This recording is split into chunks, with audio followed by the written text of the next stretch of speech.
Good day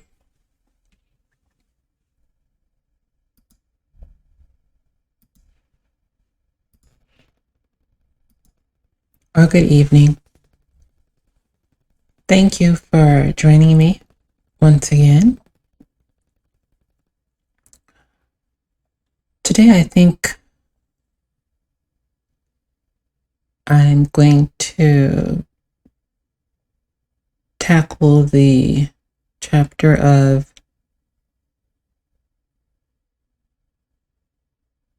the neck chapter. So, in the early 90s, my mother remarried her first husband. She initially married him when she was 18. They divorced. And after her marriage with my stepfather, who became my adoptive father, was dissolved, they somehow found each other and subsequently remarried. I was living independently at that time, and I had a car accident, a head-to-head car accident. I was hit by a drunk driver who came over into my lane. I was going around a curve. The driver was drunk, of course, had no insurance, was flying like a bat out of hell. There was a car to my right, so I couldn't turn to avoid him. And at that time, I only had a few years experience of driving, so I'm not sure if I had the wherewithal to be able to avoid that accident at that point in time, given my limited driving experience. But he crashed right into the car. Now, at that time, I happened to have been driving my mother's car.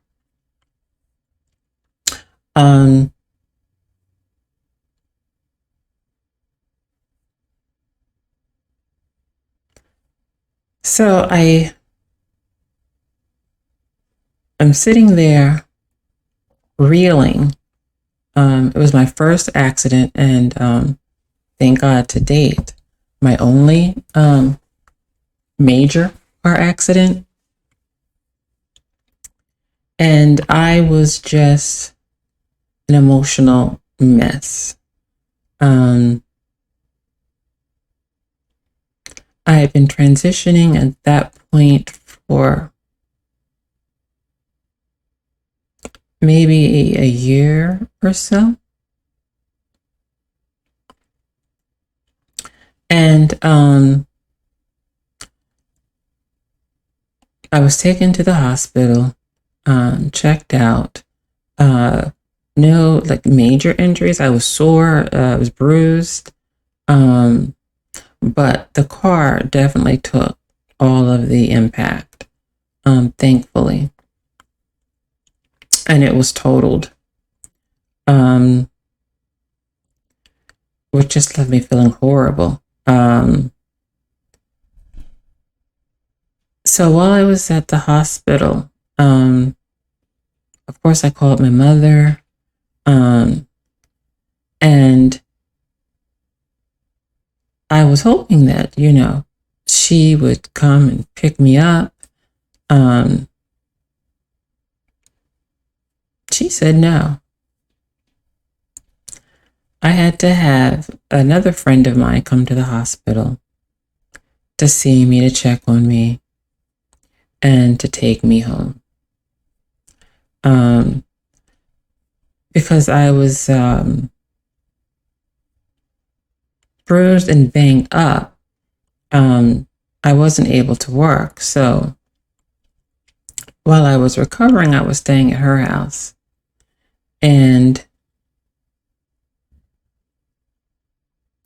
I was on disability because I wasn't able to go to work at that time. So I was home all the time, um,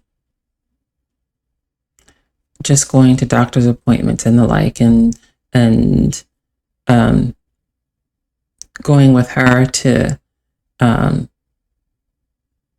see the insurance company and the auto garage, and to that whole process of determining that the car was totaled, and um, her getting an entirely new car and the like. Well, during this time, I was, like I said, staying at her house. And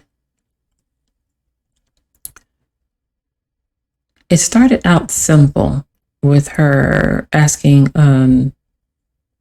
why are you wearing that? Uh, why are you running around with your ass jiggling? So I immediately stopped wearing like pajamas and a robe outside of the room. I would put on sweats. Um, I just didn't understand where this was coming from. I was taken aback. It then evolved to, now, you must understand that anytime she moved, her husband Nick moved. So there was never a time where I was in the house and he was in the house alone and she was out somewhere. If she went somewhere, Nick went somewhere. If she sent Nick to the store, that was the only time that Nick and her were separated. If she sent Nick on an errand to go do something at the store. Otherwise, they were joined at the hip. It's important to remember that. So, if she's in the kitchen, Nick was in the kitchen. If she's in the backyard, Nick was in the backyard. That's the way it was. Unless she sent Nick on an errand.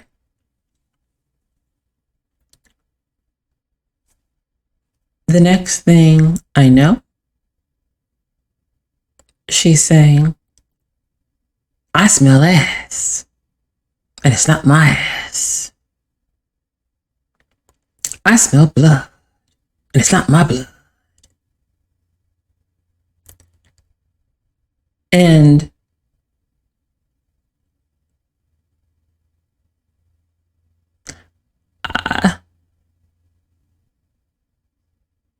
what do you say to that? I don't know what to tell you.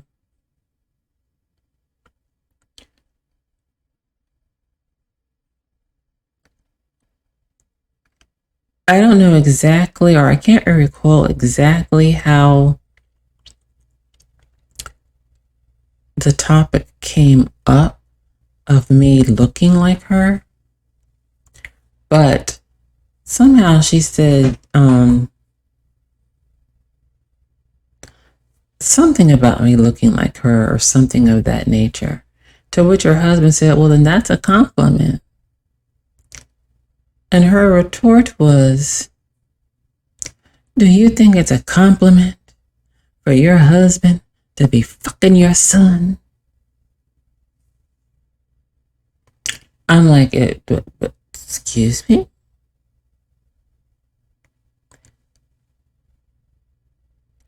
Now, I do believe that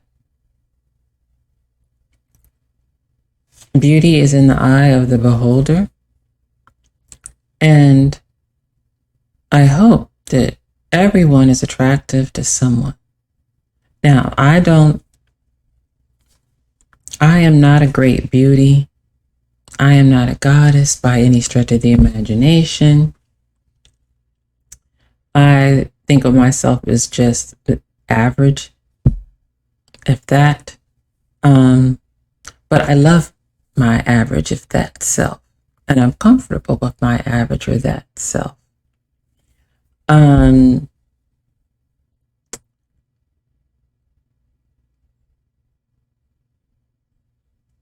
but I don't think the majority of the world, and I certainly didn't, would find her husband, at this point, late husband, today, but would have found him to be an attractive individual. And I certainly wouldn't find anyone that's with my mother attractive or be attracted to them. But I'm just,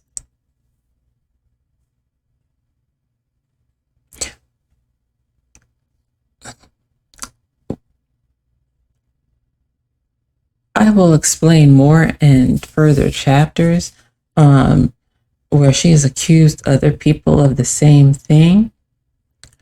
And they have had the same response, that he is not someone that would be attractive for them. And quite frankly, they are surprised, given the people that she's been with, that she would find him attractive.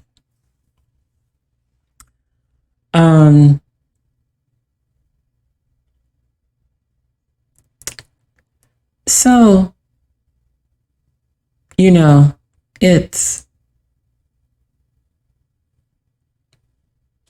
you want to make it clear that you are not cheating or sleeping with her man, without being insulting to the man. And at that time, I was not the kindest or someone that was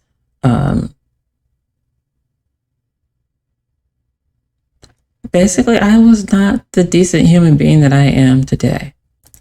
I was judgmental. I was every bit my mother, minus the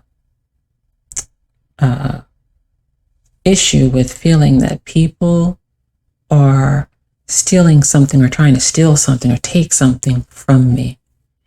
And she, at that point, had this psychosis where she felt that, and she still has this psychosis because she never dealt with it. So she always feels as if somebody's stealing something from her, taking something from her. It's either material possessions, or it's her man, or anything that she has. She feels as if someone is trying to take it, or they covet it.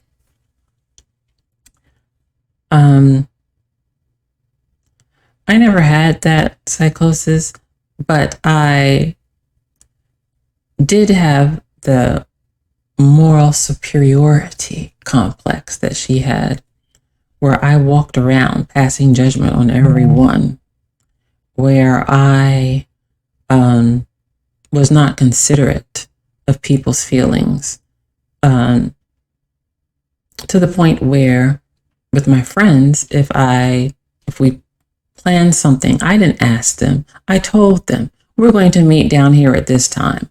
We're going to do this. Come out your house. We're going to do this.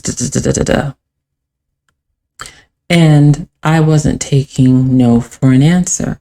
And I guess because I was so confident and forceful in the way I said things, they basically obliged, until they got to the point where they didn't. And we'll talk about that in, future chapters.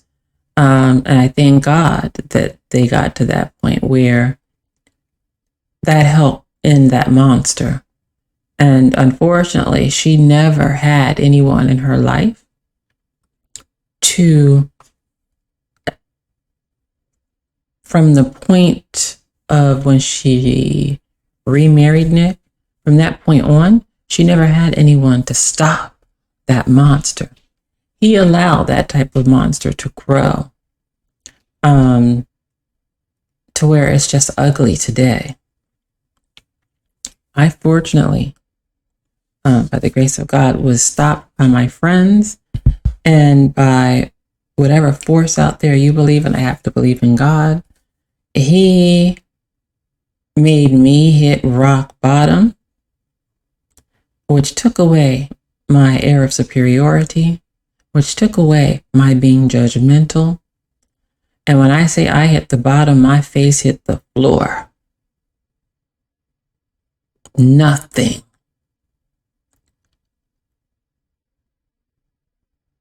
And I had to depend on the kindness of people. And I thank God that he knocked my ass down a few pegs.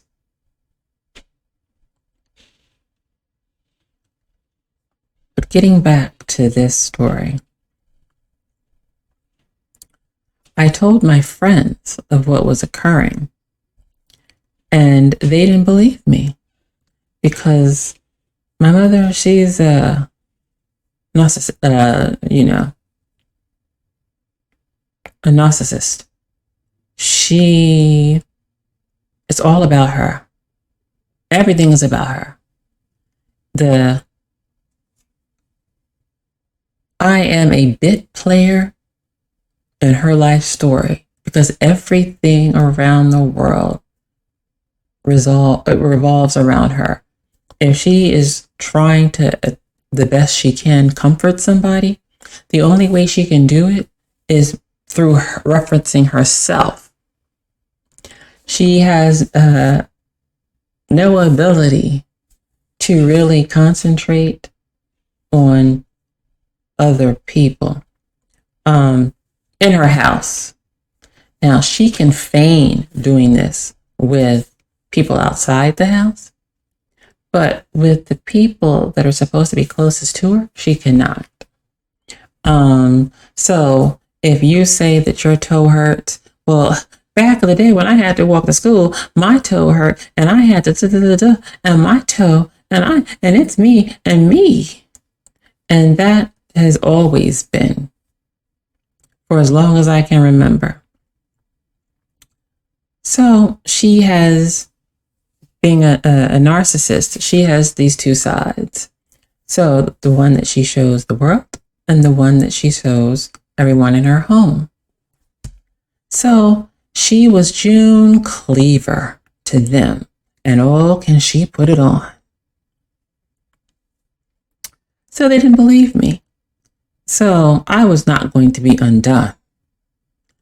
I grabbed my old school boom box, put a cassette tape in that sucker, hit record, and caught her doing her greatest hits. I smell ass, and it's not my ass. I smell blood, and it's not my blood. I'm gonna call 911 and ask them, is it a compliment for your husband to be fucking your son?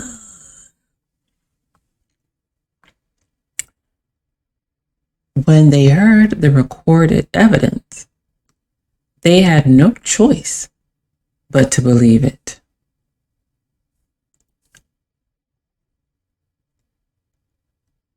And thank goodness that I was able to record it, because no one would have ever believed me.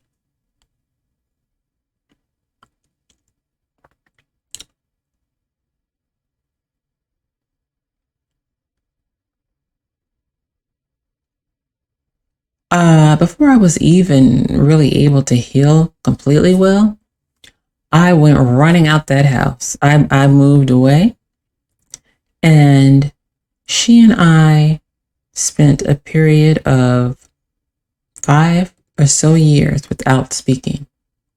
And I told her that I had nothing further to say to her until she apologized to me. And she's always accused me of being hard-hearted. And on that, she's right. I don't know whether it's by nature, by nurture, by a defense mechanism, or a part of my survival, but when people get essentially one chance to screw me over, I believe that when people show me who they are, I believe them the first time, and I cut them right off. I don't know whether that is a flaw, whether that's beneficial, but that's me. I don't pretend to be perfect. I have lots of flaws, lots of flaws. But I can tell you one of them isn't sleeping with someone's husband, particularly my mother's husband. No, that's not my flaw.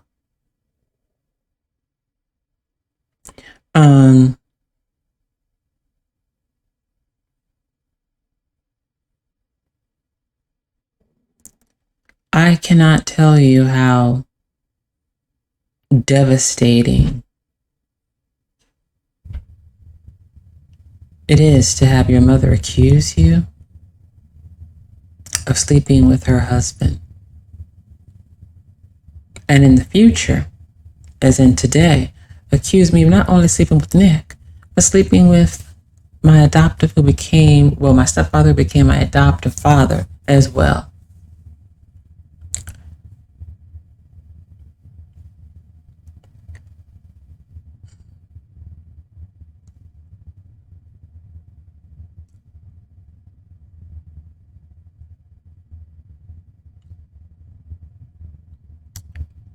I think that's one of the reasons why I'm really, at this point in my life, pretty much all cried out. Things still hurt me, but not in the way they did previously.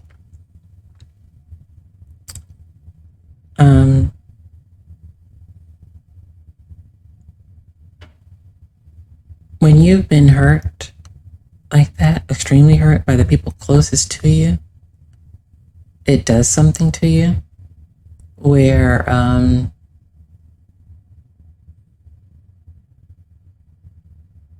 it's not easy to trust, but you also don't allow people to have complete access to you. It may come off maybe as you can be a little standoffish. You can maybe not be consistent in your relationships because you're always sort of keeping people at arm's length to a certain extent. I thank God that I have my oldest friends that I've had, before that time, because I already loved them. They were already in. So I have them, but I have struggled to make new people or allow new people to have that closeness. Those friends of 30 years or so, they're like family to me. And like I said, I'm so thankful that I have them, because I just don't know what I do with my current situation, my current inability to connect in a way where it's